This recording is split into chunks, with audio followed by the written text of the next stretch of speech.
episodes. Will you recommend the Job Guide 360 interview guide to prospective job seekers? Sure, I will. The guide is detailed and very comprehensive. Welcome to the deep dive. Today we are swapping the boardroom for the baking sheet, really. We're focusing on a career path that's, well, maybe more fast-paced and high pressure than people often think. Acing the interview for a bakery assistant role. That's right. And for this deep dive, we really pulled apart a comprehensive 2025 career guide, specifically for the service industry. And what just jumps out is that hiring managers, especially in places like bakeries with potentially high turnover, they're looking for, well, more than just knowing how to follow a recipe. Okay, so what are they prioritizing then? Two big things, really. Operational reliability, can you be counted on day in, day out? And those high-level soft skills, communication, teamwork, handling stress. Right. So our mission here isn't just generic advice, is it? This guide, it sounds like it gives a blueprint. Exactly. It's not just what questions they ask, but how you should frame your answers to show you're prepared, you're committed. We want to pull out those core competencies, you know? Things like consistency, staying calm with customers, solving problems methodically. Basically give you, the listener, the tools to walk into that interview fully prepared. Armed and ready. Okay, let's start with the basics. The foundational stuff that sounds obvious, but apparently is where candidates sometimes stumble. Commitment, work ethic. I mean, we all know we should be on time, right? But why does the employer spend precious interview time asking about punctuality? Isn't showing up just table stakes? Well, in any kind of production setting, especially with food that has a shelf life, minimums aren't really enough. Think about it. Those pastries need to be ready before the doors even open. Okay. So one person being late? It throws the whole day off. The entire schedule, oven times, prep for the morning rush, everything. The guide really hammers this home. Reliability is the absolute bedrock of trust in a team environment. So the manager isn't just like checking if you own an alarm clock. They're looking for proof you have a system. Precisely. A vague promise like, oh yeah, I'm always on time, doesn't cut it. They want to hear how you ensure it. What does that sound like in practice? It's about detailing proactive steps. The guide suggests talking about how you, say, organize your uniform and check your route the night before. Maybe set multiple alarms, staggered ones. Right. And even thinking about contingencies. Like, what's your backup route if there's unexpected traffic? That level of planning shows you respect the job, the product, and your team's time. That makes sense, that systematic approach. Okay, let's shift from just physically being there to the mental side. The drive. Yeah. What genuinely motivates someone to perform well consistently in a job that, let's be honest, involves early starts, standing, lifting? Yeah, they definitely want to know your personal engine runs on more than just a paycheck. Personal drive is huge. The guide recommends focusing on things like setting small personal goals, maybe aiming to improve efficiency each day, like reducing waste or getting faster at a specific task. Okay, so internal goals. Internal goals, yeah. Also, taking pride in being that reliable person for the team.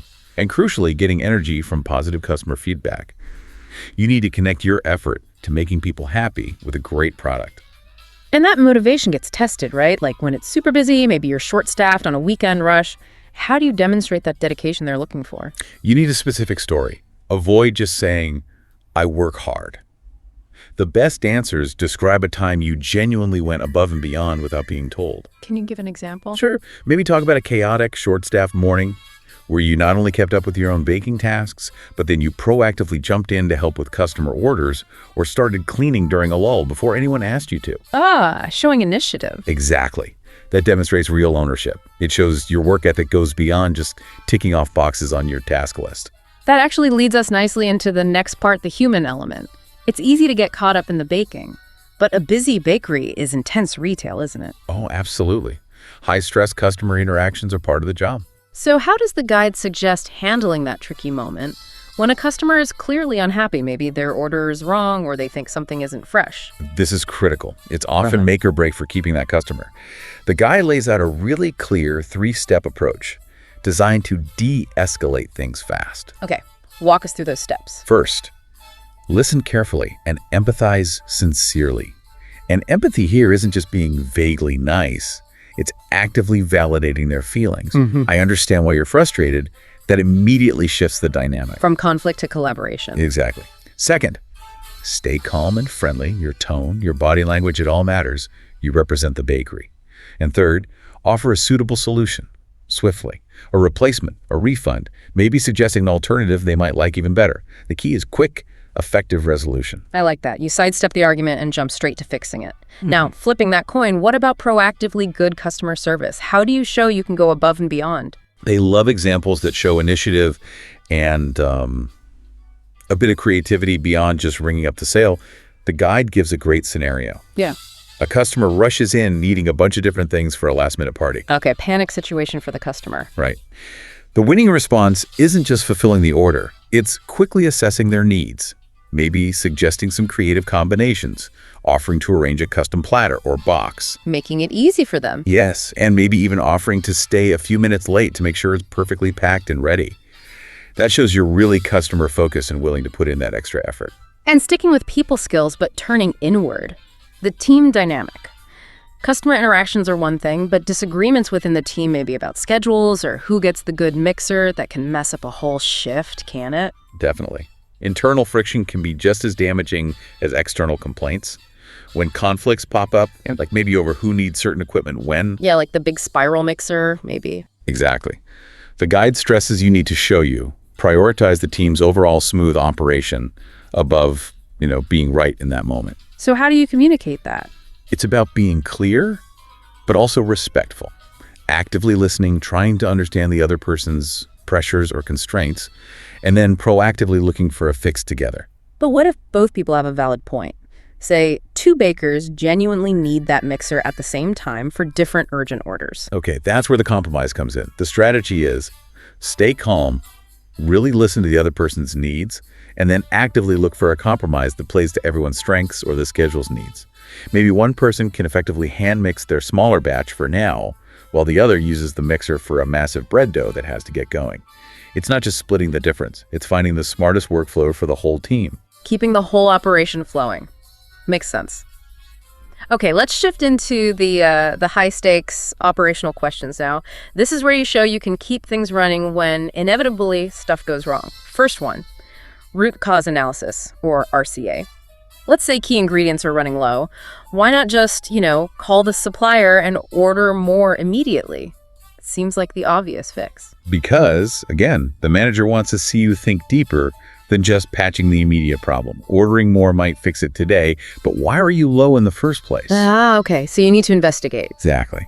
Was demand genuinely higher than forecast? Did the last delivery arrive short? Was there an inventory counting error? Or maybe more seriously, was there spoilage because something wasn't stored correctly? Yeah. If you don't find the root cause, it'll just happen again. So it requires pausing, even when you feel the pressure to just act. Yes. The guide suggests a methodical approach. Observe the problem low stock. Ask questions, when did we notice this? Look for patterns. Check delivery logs.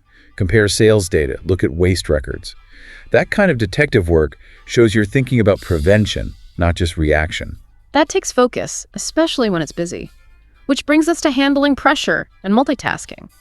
How does the guide suggest you talk about managing, say, a huge last-minute catering order landing right in the middle of the morning rush with a line out the door? It all comes down to control and communication. First, you have to appear calm. Panic is contagious. Right, stay cool. Then organize and prioritize what absolutely needs to get in the oven right now versus what customer service task is next. Yeah. If you can delegate, do it. And the communication piece is key, especially with waiting customers. Clearly, politely let them know about wait times, manage their expectations. A positive attitude, even when you're juggling, keeps the atmosphere much better. Quality control feels absolutely non-negotiable in baking. Every single item needs to be consistent. How do you demonstrate that goes beyond just, reading the recipe card? Yeah, this is where attention to detail really shines. Following the recipe precisely is the start, obviously. Double-checking measurements, being obsessive about oven temps and baking times. But the real differentiator, according to the guide, being willing to regularly taste test and adjust. Adjust. But if the recipe is fixed, why adjust? Because ingredients aren't always perfectly consistent. Flour humidity changes with the weather, right? Butterfat content can vary slightly. Subtle variations. Exactly. So if you notice on a humid day the dough feels a bit slack, you might need to adjust the mixing time slightly, or maybe add a tiny bit less liquid next time to keep that final product texture consistent. It shows you're adaptive and truly understand the craft. Okay, last operational point, equipment troubleshooting. Practical stuff. You start your shift, The main oven isn't heating evenly. What's the right response, considering you need to bake now, but also be safe? Safety first, always. Then mitigation. So first, check the basics. Is the temperature set correctly? Is the power okay? Are the vents blocked or elements dirty? Quick checks. Common sense stuff. Right. If those don't fix it, you immediately report it to maintenance or the manager. And crucially, clearly mark the machine as faulty so no one else uses it unsafely. But then comes the resourcefulness part. While you're waiting for a repair, can you still get some baking done? Maybe by adjusting baking times, rotating pans frequently to compensate for the uneven heat. The goal is to minimize waste and keep production moving safely, even if it's slower. Okay, that covers the operational crunch. Now, let's totally switch gears. Often the interview is really won before you even walk in the door, right? With the prep. What specific, maybe unique prep tips does this 2025 guide offer to show you're genuinely interested and you understand their world? Yeah, the homework phase is critical. The guide details 4 key research strategies. It's almost like doing a mini market analysis. Okay, what's number 1? Company website deep dive. Don't just skim the About Us. Take actual notes on their mission, their stated values, any recent news or blog posts maybe about community involvement or seasonal specials.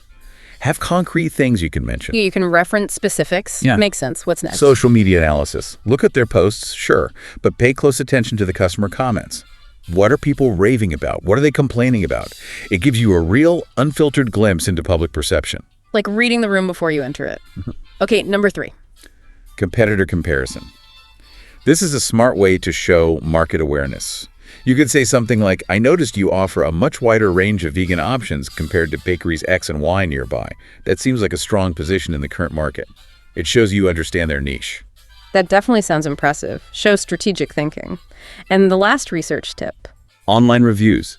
Dig into Google, Yelp, whatever's relevant locally. Yeah. Look for recurring themes. Are customers constantly praising the croissants, mentioning the friendly morning staff? If you can casually drop in a detail like, I saw online how much people love your sourdough, it shows you've really done your homework. Excellent tips. And finally, presentation. The visual first impression. What are the dress code essentials for a bakery interview? It's not quite a corporate office. No, it needs that balance, professional but practical. Yeah. Clean, iron shirt or blouse, smart trousers or skirt, and definitely comfortable closed-toe shoes. You might even get a quick tour of the back. Good point. But the absolute critical rule, the one people might miss, avoid strong perfumes or colognes. It's a food environment. Strong scents clash with the aroma of baked goods, which is part of their product appeal. Ah, hadn't thought of that. Makes total sense. Anything else? One optional but suggested, nice touch, bring a clean folded apron with you. Not necessarily to wear, but it just subtly signals you're prepared and ready to potentially jump right in. Right, okay. So let's recap the big picture for you, the listener. This bakery assistant interview, it's really a comprehensive test, isn't it? They're probing for systems for being reliable. They're looking for evidence of calm, effective customer service. And they want to see methodical, solution-focused problem solving, whether that problem is with dough, deliveries, or difficult people. Precisely. It boils down to the same core strategy across all these different areas, whether you're facing a malfunctioning oven, low inventory, or even a disagreement with a coworker. The approach is consistent. Gather the facts, stay composed, communicate clearly, and focus your energy on finding the solution, not just dwelling on the problem. You know, the most unexpected takeaway for me from this guide was how it framed creativity. It wasn't really about inventing the next big pastry hybrid. No, not necessarily. It was more subtle. It was about process improvement. The guide mentioned candidates suggesting simple, smart ideas like setting up a dedicated flavor of the week display near the till, maybe with tiny tasting samples, to encourage impulse buys and help customers discover new things. That's a fantastic example. And it raises a really interesting final thought for you, the listener, whatever field you're in. If creativity in a bakery setting is seen through the lens of process improvement, finding those small, smart fixes like the flavor of the week idea, how can you apply that same mindset? How can you look for those small, consistent opportunities to tweak things, improve workflow, enhance customer engagement, or just make things run a bit better in your own daily work environment? Food for thought, definitely. Look for those small wins, those little creative fixes wherever you work.